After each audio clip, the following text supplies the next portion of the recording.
여러분, 손가락에 끼는 이 반지 하나가 혹시 수천 년 전 피의 맹세와 연결되어 있다면 믿으시겠어요?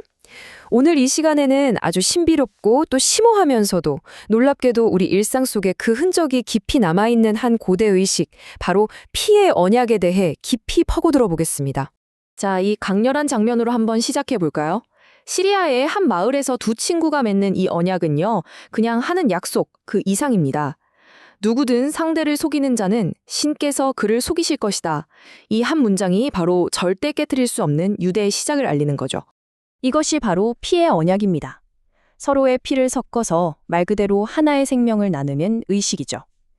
이건 단순한 약속을 넘어서 때로는 혈연으로 맺어진 가족보다도 더 강한 유대를 만드는 가장 신성하고 무거운 계약으로 여겨졌습니다.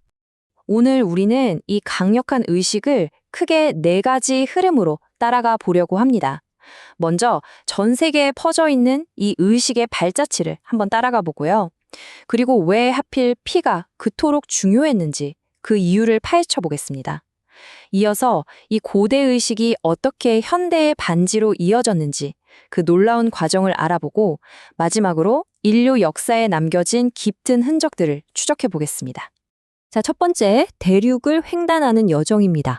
정말 놀라운 사실은요, 이 피의 언역이라는 게 어느 특정 지역만의 관습이 아니었다는 점이에요.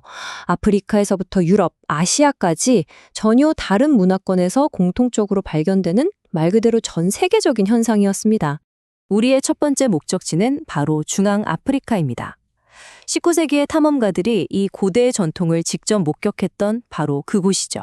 데이비드 리빙스톤이나 헨리 스탠리 같은 유명한 탐험가들 있잖아요. 이 사람들이 현지에서 동맹을 맺거나 안전을 보장받기 위해서 피의 형제애라고 부르면서 이 의식을 굉장히 자주 활용했어요. 자, 이번에는 고대 유럽으로 한번 가볼까요? 유럽의 신화나 전설을 보면 이 피의 유대에 대한 이야기가 정말 가득합니다. 대표적으로 북유럽 신화를 보면요, 최고 신인 오딘이랑 그 유명한 로키, 이 둘조차도 이 맹세로 묶여 있었습니다. 상대방이 없으면 절대 잔치를 열지 않겠다, 이런 맹세를 한 거죠. 자, 이 여정은 멈추지 않습니다. 아시아를 거쳐서 태평양의 섬들까지 쭉 이어져요. 이 관습이 얼마나 광범위했는지 정말 놀라울 정도죠. 보르네오의 부족부터 중국의 승려, 또 마다가스카르의 사람들에 이르기까지 방식은 조금씩 달라도 피를 통해 생명을 교환한다는 그 핵심적인 아이디어는 놀라울 정도로 비슷하게 남아 있습니다. 두 번째, 생명은 피에 있다. 자, 그럼 여기서 진짜 근본적인 질문이 하나 생기죠. 아니, 왜 하필 피였을까요? 어떻게 전 세계 사람들이 약속이라도 한 것처럼 이렇게 똑같이 강렬한 의식을 만들어냈을까요? 그 해답은 아직 보편적이었던 고대의 믿음에서 찾을 수 있습니다. 바로 피가 그냥 생명에 중요한 게 아니라 피가 곧 생명 그 자체다라는 믿음이었죠. 바로 이 지점에서 선택한 유대가 타고난 유대를 넘어설 수 있다는 생각이 나오는 거예요. 여기 보시면 태어날 때부터 맺어지는 형제는 부모님한테서 피를 물려받잖아요. 그런데 언약의 형제는 내가 선택한 친구와 내 피를 직접 나누는 거죠. 그래서 우리가 피는 물보다 진하다고 하듯이 아랍에는 심지어 피는 젖보다 진하다는 속담도 있었던 겁니다. 결국 피를 교환한다는 건 정체성을 하나로 합치는 거였어요. 말 그대로 두 개의 다른 몸에 하나의 영혼이 깃드는 것, 그러니까 하나의 생명을 공유하게 되는 거죠. 세 번째, 의식에서 반지로. 이게 진짜 재밌는 부분인데요.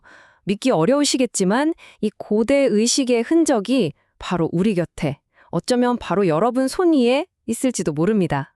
이 고대 의식이 시간이 지나면서 하나의 상징으로 진화하는 과정을 한번 보세요. 처음에는 직접 피를 나누는 의식이었겠죠?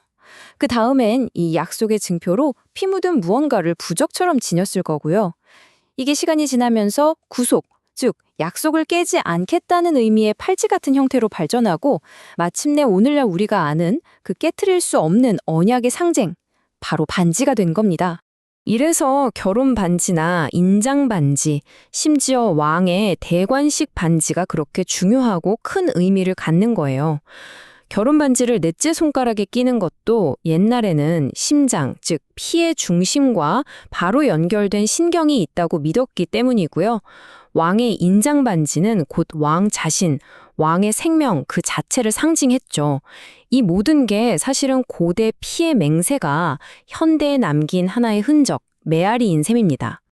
자, 네 번째, 인류 역사 속 메아리입니다. 마지막으로 이 의식의 뿌리가 인류 역사 속에서 얼마나 깊고 오래되었는지 그 흔적을 한번 거슬러 올라가 보겠습니다. 이 관습의 증거는 정말 수천 년을 거슬러 올라가요. 고대 이집트의 사자에서에도 신의 피를 맛본다는 묘사가 나오고요. 기원전 5세기 역사가 헤로도토스의 기록에도 나오고 서기 1세기 로나 역사가의 글에도 등장을 하죠. 그리고 훨씬 뒤인 1870년대 탐험가 스탠리의 기록에도 생생하게 남아있고 심지어 오늘날 시리아 일부 지역에서는 여전히 원시 의식이라는 이름으로 알려져 있을 정도입니다. 결국 피의 언약이라는 건 그냥 옛날의 이상한 의식이 아니었던 거죠. 우리의 신화, 역사, 그리고 가장 소중한 상징 속에까지 이렇게 깊이 새겨져 있다는 건 우리 인간이 얼마나 시대를 초월해서 깊은 연결을 갈망해 왔는지 보여주는 거 아닐까요? 다음에 결혼 반지를 보거나 누군가와 정말 중요한 약속을 할 때 한 번쯤 떠올려 보세요. 수천 년 동안 이어진 이 강력한 유대의 메아리를요. 인류의 가장 깊고 진한 약속은 결국 자신의 생명을 나누는 것이었다는 사실을 말이죠.